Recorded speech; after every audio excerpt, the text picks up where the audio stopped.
चैतन्यं शाश्वतं शान्तं व्योमातीतं निरञ्जनं नादबिन्दुकलातीतं तस्मै श्रीगुरुवे नमः। सर्वरूपमयी देवी सर्वं देवीमयं जगत् अतोऽहं विश्वरूपां नमामि परमेश्वरी। हमारे जीवन में साधन के सुयोग बहुत हैं, पर हम उनको समझते नहीं। जैसे हम कुछ भी शरीर से क्रिया करते हैं, वो क्रिया हमारी योग हो सकती है। बैठना ही है, सभी लोग बैठते हैं। अगर हम ठीक से बैठ जाते हैं तो वो योग क्रिया हो जाती है, और गलत ढंग से बैठते हैं तो उससे रोग पैदा होता है। भोजन करते हैं, अगर हम भोजन ठीक से करते हैं, संतुलित करते हैं, पथ्य अपथ्य विचार के करते हैं तो वही भोजन अमृत है, और जब नहीं विचारते तो वही भोजन विष है। प्याज लहसुन खाते हैं, वही प्याज लहसुन रोग के निवारण की औषधि है। वही प्याज लहसुन हमारे शरीर में केमिकल बना के कैंसर पैदा कर देता है। उसका तरीका फर्क है। तो इसी प्रकार से अनेक प्रकार के साधन सुयोग हैं जीवन में, हम लोग उन्हीं में जीते, उसके अलावा जीवन संभव नहीं है। लेकिन हम लोग नहीं समझते कि ये परमाश्रय में स्थित होने का ये साधन है। मन इतना ज़्यादा चंचल है, मन इतना ज़्यादा भोगी है कि वो अपने विरोध का हर चीज को बना लेता है। जैसे दान है, दान किसको देना चाहिए? सत्पात्र जो उसका पात्र हो। और आज दान का विधान क्या है? बिटिया को दे दो, बहन को दे दो। और तो अब तो नंदवंद भी गई, अब तो मैके वाले कहने लगे हमारे मान्य कौन, कहीं बहन की लड़कियां दमाद, वो मान्य है तुम्हारे? जो घर परिवार से संबंधित लड़कियां हैं, जेठ देवर चाचा ताऊ, वो मान्य है। बहन की लड़की दामाद मान्य नहीं है। आपकी भतीजी का पति आपका मान्य नहीं है, वो आपको दामाद की श्रेणी में नहीं आता। आप उसको दान आदि नहीं कर सकते। आप उसको, आपके यहाँ 13वीं आदि है, उसको आप नहीं बिठा सकते। लेकिन आजकल औरत ने जहाँ इसी आंख दिखाई, कलह के डर से जो मनुष्य को हर चीज भ्रष्ट है। कुछ काम होता है, मैके वाले चाला जाते, ससुर वाले होते बुलाए नहीं जाते। तो ये एकदम ही अब जो साधन सुयोग था, जो साधन था हमारे पुण्य कर्म का, वो सब समाप्त। अपने मन का विरोध का हमने हर साधन बना दिया। तो कह रहे हैं कि जिस प्रकार से हमारे जीवन में अनेक प्रकार की क्रियाएं योग हो सकती हैं, उसी प्रकार से जो भी हम कुछ करते हैं वो हमारा सत्संग हो सकता है, योग हो सकता है उससे। जैसे सच चर्चा सुनना, पढ़ना, हर व्यक्ति पढ़ता, ना पढ़े सुने। सुबेरे पूजा करने के बाद कुछ 2-4 पेज पढ़ ले रामायण के, 2-4 श्लोक पढ़ ले गीता के, 2-4 मंत्र पढ़ ले देवी सप्तशती के, कुछ अपना जप ले आधा 1 घंटा। अब इससे आपके जीवन में इतनी ही क्रिया से क्या होगा? सत्संग का सुयोग स्थापित होने का पुण्य आपको प्राप्त होगा। मौका पड़ेगा, कोई न कोई महात्मा, कोई न कोई संत आपके जीवन में आ जाएगा इतने की क्रिया से, अगर आप इसके बदले में कुछ नहीं चाहते। लेकिन उधर की ओर आपकी प्रवृत्ति होनी चाहिए। दूसरा, और जब ये करेंगे तो बुद्धि में जैसे असद विचार, अहंकार के विचार, सदविचार जागृत होने लगेंगे। अब जैसे अभी हमने बात बताई, सदविचार की बात है। अगर ये बात वक्त हुआ कोई, अगर ये बात याद आ गई, वहां सुना था, ऐसा नहीं करना चाहिए, अब आप रुक गए गलत काम से, उसका परिणाम भी रुक गया। इसलिए और संतोष, सारे के जीवन में संतोष होता है कि नहीं होता है? संतोष, बिना संतोष से किसी जीवन रह ही नहीं सकता। हर क्रिया में संतोष करना पड़ता है। असंतोषी जीवन कोई जीवन है। और सदाचार युक्त सेवा, सदाचरण युक्त सेवा, सेवा तो हो लेकिन सदाचरण युक्त हो। तो सेवा से किसी का आहित न हो, अब किसी का दुख न हो तो हो सकता है। एक बच्चे की आप सेवा करो, बच्चे को माँ जब स्कूल भेजती है तो बच्चा क्या क्या नाटक करता है। अब उसको जाड़े में जब नहलाया जाता तो क्या क्या नाटक करता है, होता है भाई। 7-8 10 साल तक के बच्चों की बड़ी मुसीबत होती है उनकी सेवा करना, और करना पड़ता है। लेकिन वो जिस सेवा में हित है वो सेवा की जाती है। और इसके साथ आपके पास जो भी साधन सुलभ है, तन मन धन शरीर मन बुद्धि चित्त अहंकार, ये सबके सदुपयोग की आवश्यकता है। 3 तरीके का उपयोग होता है। एक तो होता है सदुपयोग, जो कि धर्म के लिए, दूसरे के हित के लिए, अपने हित के लिए, दूसरे के सुख के लिए, अपने सुख के लिए होता है, समाज के हित, और जिससे परमात्मा से संबंध जुड़ जाता है। जुड़ा हुआ संबंध हमें अनुभव आने लगता है। और दूसरा होता है भोग, जो केवल हम अपनी जिस कर्म को हम अपनी केवल वासना पूर्ति के लिए करते हैं, ना उससे प्रेम है, ना उससे लगाव है, ना उसकी सेवा का भाव है, केवल वासना की पूर्ति होती है। इसके अलावा कोई भी संबंध नहीं। आजकल के पति पत्नी के संबंध इसी कैटेगरी में आते हैं, केवल वासना। एक भी पति की बात पत्नी नहीं मानती, एक भी पति के परिवार का अनुशासन पत्नी पालन नहीं करती। हर व्यक्ति धत धत करता है, केवल वासना का संबंध। अगर वासना में अगर तुमने अपनी पूर्ति चाही तो जूता ला। आजकल जो पति पत्नी का संबंध बन रहे हैं वो इसी कैटेगरी में, और जब तक वो चीज है, धन है, वासना है, उसकी पूर्ति है, तब तक टिकी रहेंगे। इसके सही है कि गलत बात? आजकल जो चल रहा है माहौल वो इसी प्रकार का चल रहा है। उसके लिए सबसे पहले उस पति को उसके घर परिवार से तोड़ो, उसका कोई पक्ष करने वाला न रहे, तभी तो हावी हो पाओ। ये सब षड्यंत्र।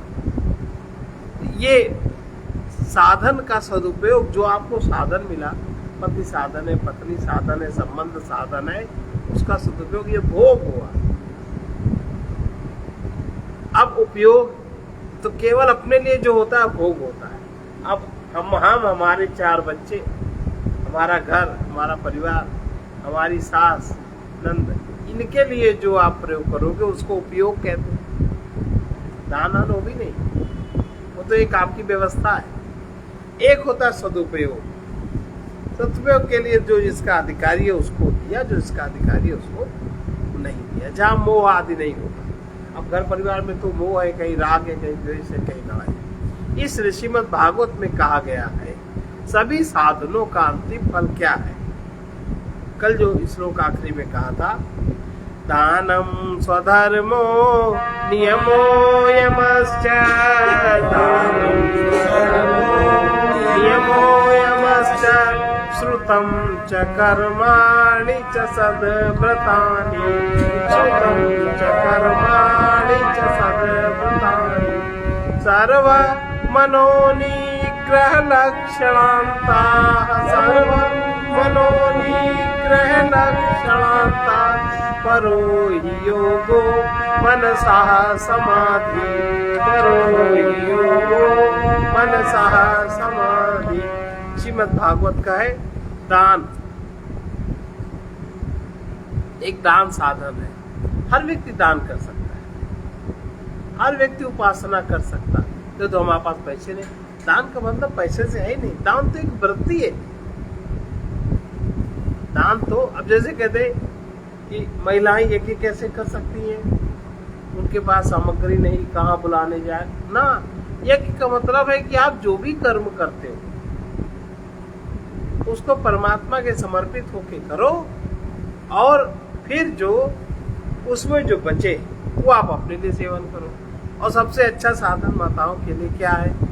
भोजन आदि सब उनके हाथ में रहता है। भोजन बनाया, भोग लगाया, सबको करवाया, फिर उसमें जो बचा उसको आप निभाया। अभी यज्ञ हो गया कि नहीं? गीता में ये यज्ञ लिखा है कि नहीं? ये यज्ञ परमात्मा को प्रिय है। अब कह दो कि आजकल हम पहले खा ले, बराबर खा ले, भूख लगी, और ये सब जो दुनिया के नाटक है, इससे तो सबसे दोष पड़ते हैं।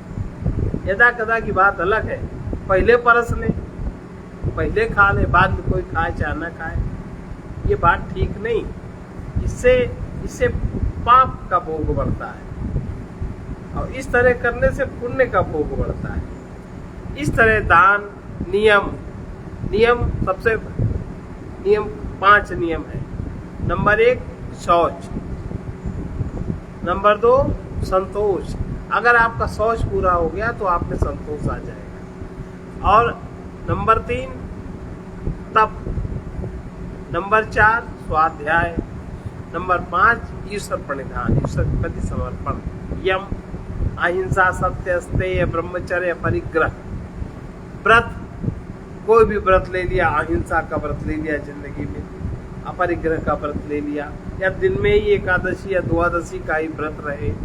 और स्वधर्म, हमारा जो भी धर्म, हम किसी के पुत्र हैं, किसी के पति हैं, किसी के पिता हैं, किसी की पुत्री है, किसी की, जितने भी हमारे संबंध हैं वो सब स्वधर्म कहलाते। अंत में जो हमारा ईश्वर का संबंध है वो सबसे बड़ा स्वधर्म। तो इन सबको तो पालन हम बाहर करेंगे, हाथ पैर से करेंगे, लेकिन ईश्वर की सेवा, ईश्वर के नियम का पालन हाथ पैर से नहीं कर सकते।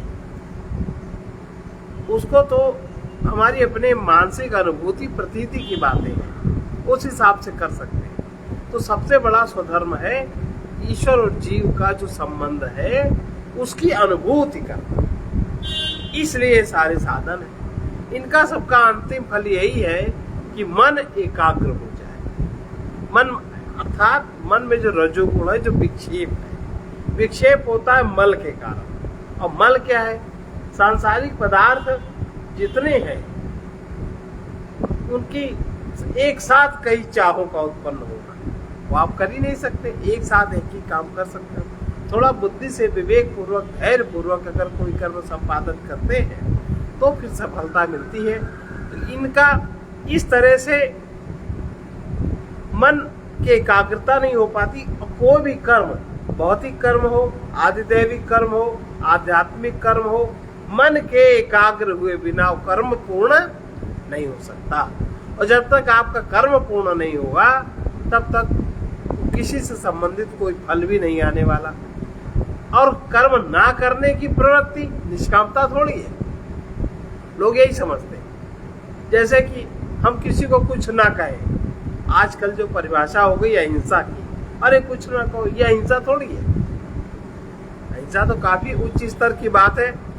मन एकाग्र हो जाए, मन आपका जो स्रोत है, सत्य आपका जो स्रोत है परमात्मा, मन से इसका संबंध आपको अनुभूति हो जाए, आपके अहंग को ये अनुभव हो जाए, तो जो पदार्थ से आप इतनी गहरी आसक्तियां बनाते हो, समाज में आप नहीं दे पाते, परिवार में आप नहीं दे पाते, जो बहुत संकुचित केवल अपने अहंकार में हो जाते, हर चीज का दुरुपयोग होता, तो ये पाप न बने, ये महापाप। देखो किसी के पास बहुत भीड़ है पर उसके आगे नौकर भी खराब है, समाज में किसी के पास ढेर कर लिया, तो ये सब पाप है।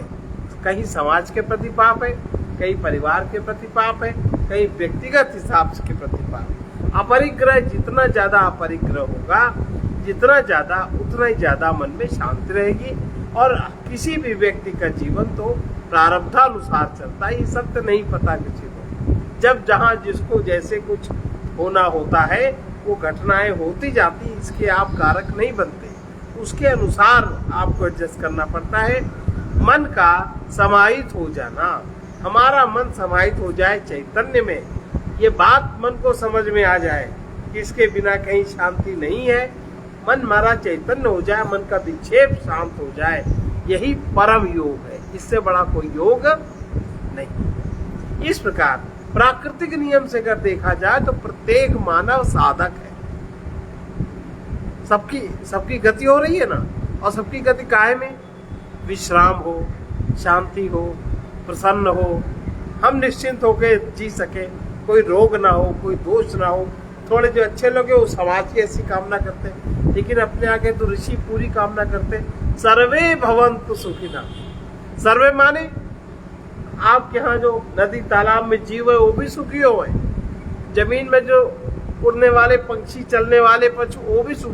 सर्वे भवन्तु सुखिनः, सर्वे संतु निरामया, सभी रोग रहित हो, सर्वे भद्राणि पश्यन्ति, सभी का कल्याण हो, माँ कश्चित दुख भाग। यहाँ तो ये, लेकिन आजकल इन सब बातों को हम लोग अगर समझते ही नहीं, अगर कह दे तो कह रहे हो तो बहुत अहंग के अहंकार में, अपने रूप के आकार में बहुत आसक्ति है।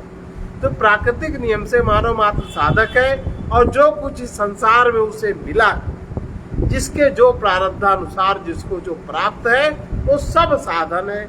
ऐसा कोई प्राणी नहीं है कि उसको कुछ प्राप्त ना हो कि वो सेवा न कर सके। जब मिली हुई शक्ति, हर एक के पास शक्ति है, कुछ न कुछ योग्यता भी है, संपत्ति भी है, इसका जब जीवन में दुरुपयोग होता है तो वही असाधन बन जाता है। फिर उस जीवन का, जैसे धन का दुरुपयोग करते हैं, धन में आसक्ति हो गई, अब धन तो बैंक में पड़ा है, उसको तुम भोग नहीं सकते, नहीं निकालोगे, कहोगे तुम्हारी 7 पीढ़ी खाएंगे। आज क्या हाल है, ये असाधन बन जाता है। विवेक द्वारा अपने इस ऐसा विवेक प्राप्त हो, ऐसी बुद्धि में जागृति आए, इस असाधन को हम जितना ही जान लेंगे, जो जान लेगा और उसी का त्याग, जिस स्तर तक त्याग हो जाएगा, वही साधन का आरंभ है।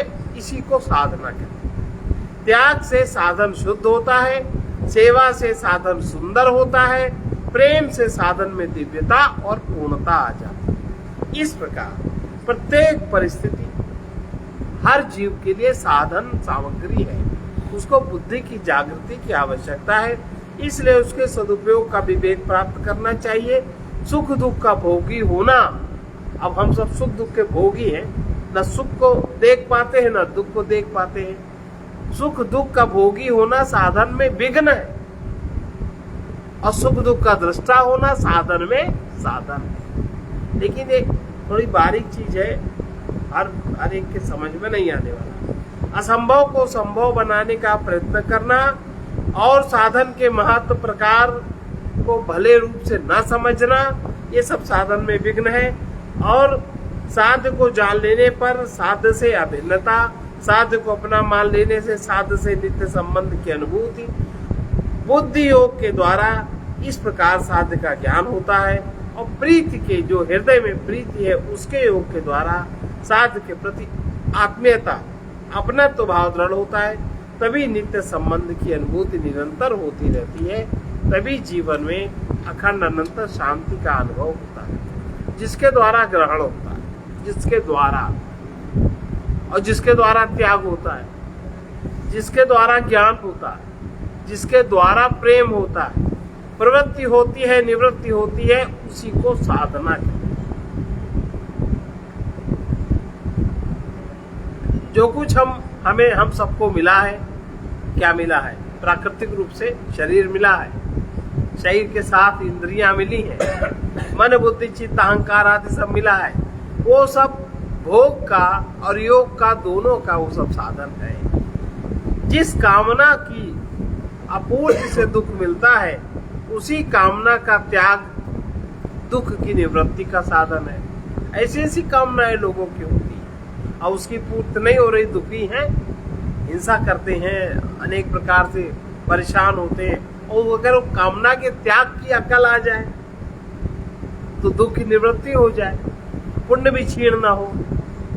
इस प्रकार निष्काम होकर सेवा सुखी के हित का साधन। निष्काम सेवा, बहुत लोग जो ऐसी सेवा में लगे, हम लोग जिनको जानते भी नहीं और कोई अहंकार भी नहीं, क्योंकि वो जो भी सेवा करते हैं उनमें उनकी कोई कामना नहीं है, बस दूसरे के उत्थान की प्रवृत्ति है, कहीं राष्ट्र के उत्थान की प्रवृत्ति है।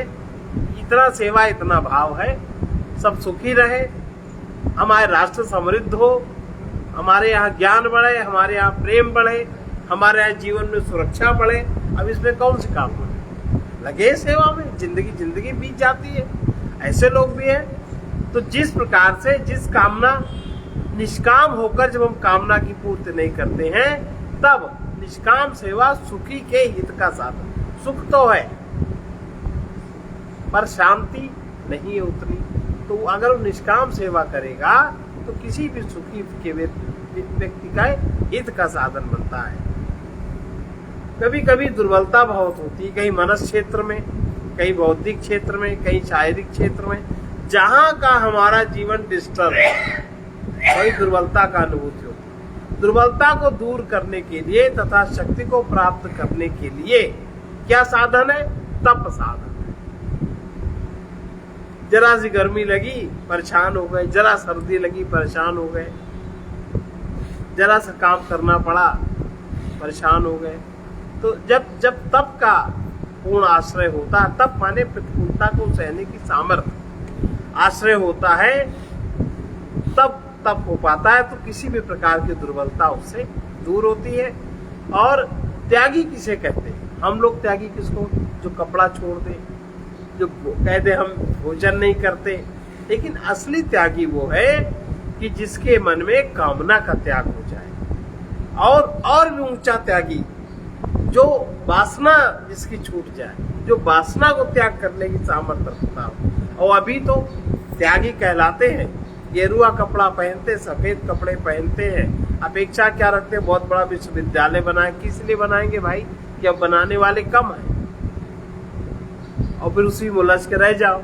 सब साधन भजन तो एक किनारे, और कामना क्या रहती?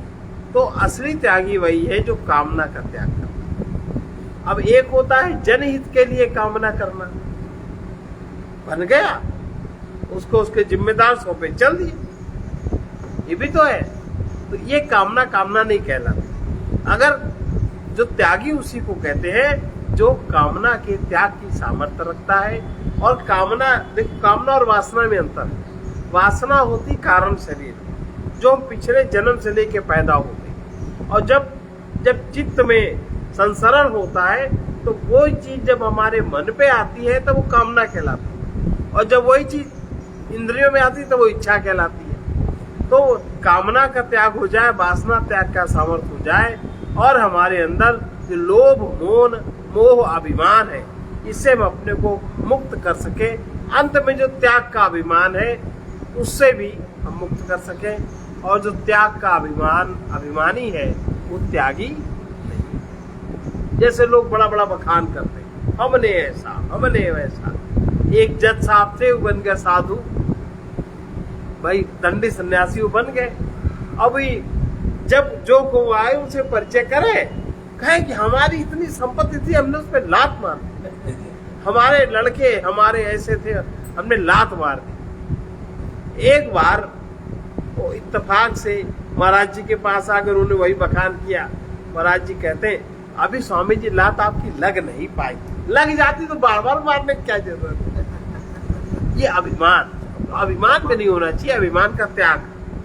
तो जिसको अभिमान है, त्याग का अभिमान है, वो भी त्यागी नहीं। त्याग माने कामना का त्यागी नंबर 1, वासना का त्यागी नंबर 2, लोभ मोह अभिमान का त्यागी, उसको त्यागी कहते हैं। ये जो दोष है मूल रूप से शक्ति को नष्ट कर रहे हैं। इंटरनली हमारे मार्ग में, चेतना में बंधन बने हैं, इनका त्याग करना। और जब तक किसी से पूर्ण अपना तो भाव नहीं होता, तब तक उससे प्रीति दृढ़ नहीं। किसी को अपना मान लेने से प्रीति हो जाती है। अब प्रीति तो हो गई, निर्दोषता नहीं है, प्रीति है। हम सेवा से प्रीति है, हम सेवा करने लगे, अब उसके बदले निर्दोषता नहीं है, हम उसके बदले क्या क्या चाहने लगे। कई परिवारों में जाएंगे, हमको ऐसा होना चाहिए, वहां जाएंगे हमको ऐसा होना चाहिए, अपेक्षा करने लगे ना। लेकिन प्रीति होना आसान है, लेकिन उसके साथ निर्दोषता आना, प्रीति निर्दोष हो जाए, ये थोड़ी बड़ी बात है।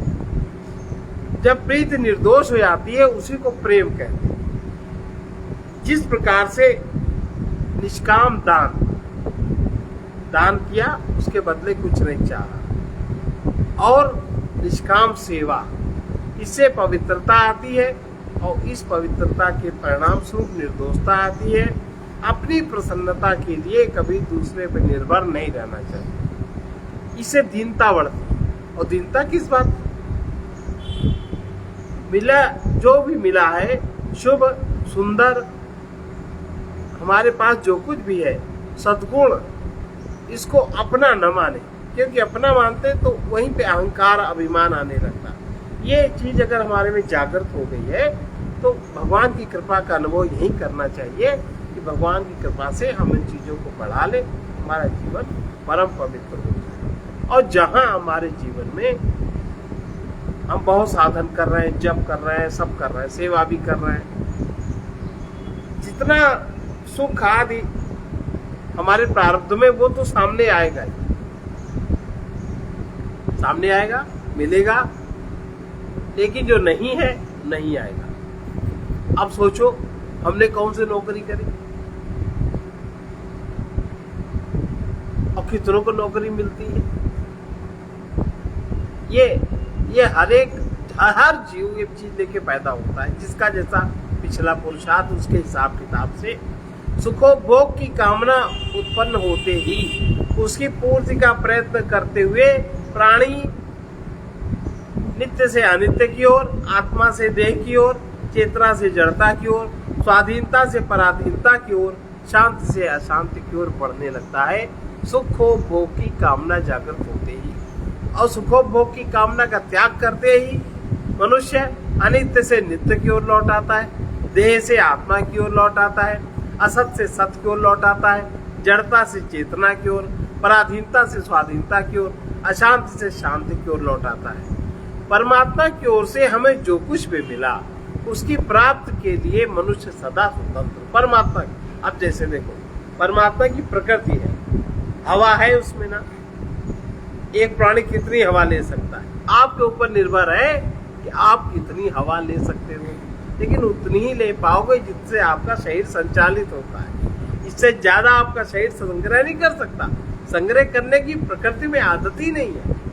और उतना ही आप जल पी सकते हो जितने आपके शरीर को जल में आवश्यकता है। अब इसका कोई मूल्य नहीं, स्वतंत्र है, चाहे जितना ले लो। ऐसे ही परमात्मा को तुम चाहे जितना ले लो। ये बड़े भ्रम की बात है कि हमको परमात्मा नहीं मिलता, जो मिला है वो मिलेगा कैसे? मिलेगा तो वो जो अभी नहीं है, और जो अभी नहीं है वो सत्य नहीं है। जो अभी है यही है, सबसे पहले वो हम में। अब हम उसको ना समझ पाए तो हमारी मूर्खता। इसी मूर्खता के निवारण के लिए अनेक प्रकार की साधनाएं की जाती हैं। इसलिए परमात्मा की ओर से हमें जो कुछ मिलता है उसकी प्राप्ति के लिए मनुष्य सदा स्वतंत्र है, किंतु संसार से उसको जो भी प्राप्त होगा। अब ये तो बात बताई परमात्मा की। अब परमात्मा की ओर से जो हमें प्रेम मिला, जो हमें ज्ञान मिला, सब में है ना। अब उसका सदुपयोग दुरुपयोग हम कैसे कर लेते हैं वो एक अलग बात है, लेकिन मनुष्य की ओर से, संसार की ओर से जो मिलना है, जो कुछ भी प्राप्त होता है, इसके लिए हर प्राणी सदा परतंत्र है। संसार माने जो परमात्मा ने बनाया उसको कहते हैं जगत, और जो जिसको भी उदाहरण दिया हवा का, और जो मनुष्य ने बनाया उसको कहते हैं संसार। संसरति इति संसारा, जो निरंतर संसरण हो रहा है, सरक रहा है, स्थिर नहीं है। तो संसार से जो भी हमें प्राप्त होता है, संसार से जो कुछ, उसके लिए प्राणी सदा परतंत्र है। दूसरों को इच्छित दान देने में हम सदा स्वतंत्र हैं, परंतु अपनी इच्छा अनुसार दान लेने में हम परतंत्र हैं।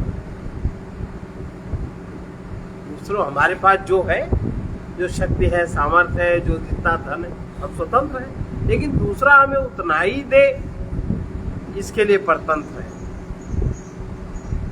जिस व्यक्ति को विवेक हो जाता है वो अपने किसी भी प्रकार का बल का दूसरों की सेवा सहायता में सदुपयोग करता है, वो भोग में दुरुपयोग करने की प्रवृत्ति उसकी नहीं है। जो किसी भी साधन का वास्तविक ज्ञान किसी को होता है, बहुत कोई श्रेष्ठ हो। सबसे सुंदर साधन वही है जिससे हमारे अंदर के दोष दुर्विकार की निवृत्ति हो, कामना वासना तथा इच्छाओं से रहित जीवन।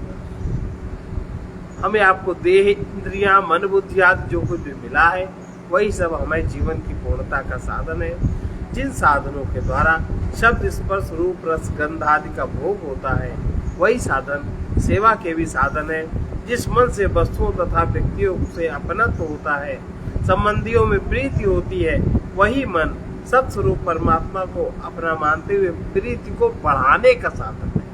हमारे हृदय बड़ा हो जाए तो हम जब बड़े को अपना मानेंगे तो बड़ा हो जाएगा, छोटे को अपना मानते तो छोटा हो जाता। इस प्रकार से जिस बुद्धि से संसार में अपने और पराये का ज्ञान होता है, वस्तुओं के उपार्जन का ज्ञान होता है, वही बुद्धि से तत्व ज्ञान प्राप्त होता है। जिस सीमित अहंकार के द्वारा संसार से संबंध जोड़ता है, वही अहं परमात्मा से अभिन्न बोध का भी साधन बनता है। ये विवेक जिसको होता है, वही इस सृष्टि में भाग्यशाली है।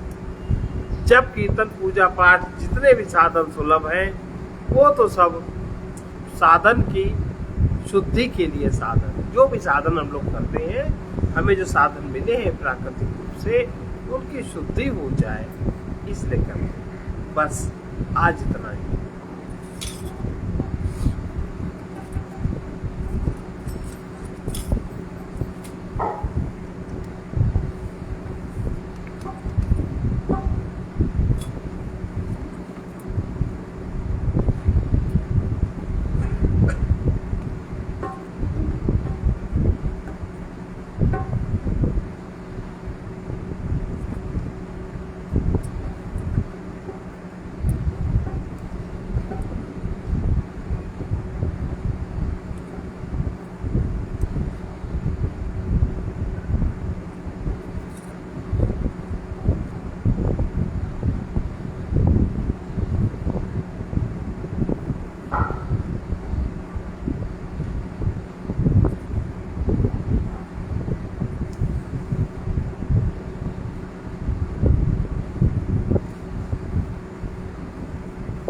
वही मानव शांति जग में पा रहे हैं, वही मानव शांति जग में पा रहे हैं।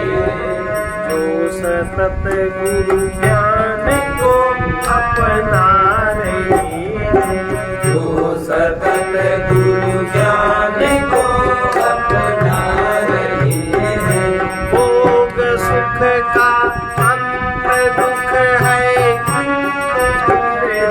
भोग सुख का अंत दुख है, किंतु फिर भी इसे देख उधर ही ललचा रही है, इसे देख उधर ही ललचा रही है।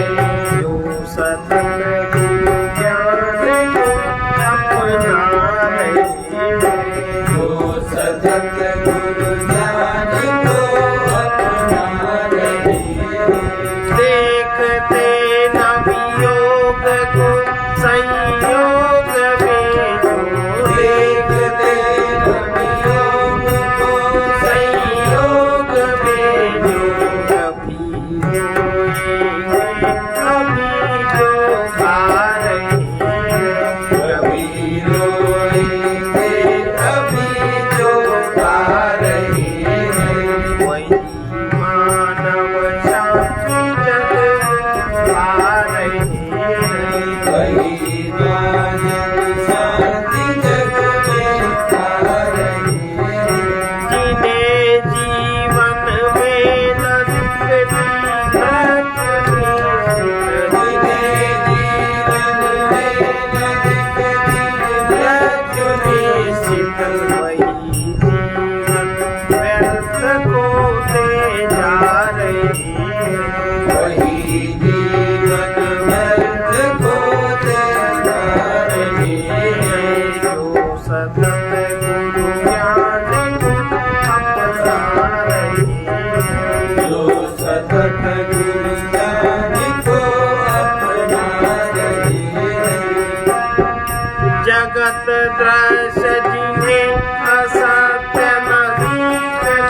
अपना सत स्वरूप न जानते हैं, योगी अपना सत स्वरूप न जानते हैं, वही चिंतित भयातुर घबरा रही है, वही चिंतित भयातुर घबरा रही है, वही बंधन मोह व्याधि बढ़ा रही है, वही बंधन मोह व्याधि बढ़ा रही है।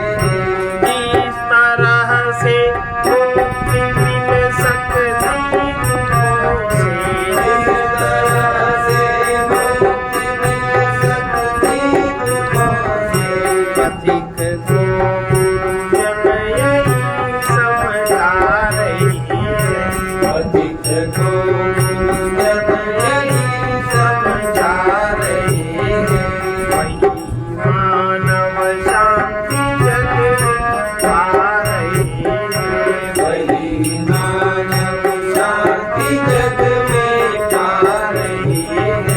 तो सतत गुरु ज्ञान को अपना रही है, जो सतत गुरु ज्ञान को अपना रही। जहाँ मैंने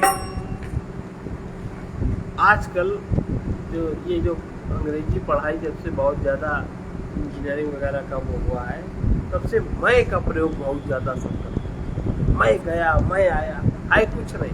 हम का प्रयोग नहीं करते। हम का प्रयोग होता है स्वयं के लिए, और मैं का प्रयोग होता है अहंकार। लेकिन ये नहीं, उधर मेरठ साइड, दिल्ली साइड, इधर की भाषा है मैं, इधर की नहीं है। तो जहाँ मैं नहीं है वहीं शांति है, वहीं मोक्ष है, वहीं व्यक्ति मुक्त है। इसीलिए मैं की जगह हम का प्रयोग करना चाहिए। इससे आत्मीयता बढ़ती है, इससे विचार शक्ति बढ़ती है, इससे शब्द का जो आलोड़न होता है अंदर विभिन्न चक्रों के केंद्रों पर, उसमें फर्क पड़ता है, और इससे चक्रों में बंधन में फर्क पड़ता है। जहाँ मैं नहीं है वहीं शांति है, मोक्ष है, परमात्मा है। खुली आंखों वाला विवेक ही प्रत्येक साधक को सत्य के समक्ष उपस्थित कर देता है। इसलिए इस बात का छोटे छोटे बच्चों को भी मैं सिखाते हूँ। विचित्र है, और समझ नहीं है, पता ही नहीं है। सर्वे भवन्तु सुखिनः, सर्वे सन्तु निरामयाः, सर्वे भद्राणि पश्यन्तु, मा कश्चित् दुःखभाग्। कृष्णाय वासुदेवाय हरे परमात्मने प्रणतक्लेशनाशाय गोविन्दाय नमो नमः। असतो मा सद्गमय, तमसो मा ज्योतिर्गमय, मृत्योर्मामृतं गमय। ॐ पूर्णमदः पूर्णमिदं पूर्णात् पूर्णमुदच्यते, पूर्णस्य पूर्णमादाय पूर्णमेवावशिष्यते। ओम शांति शांति शांति।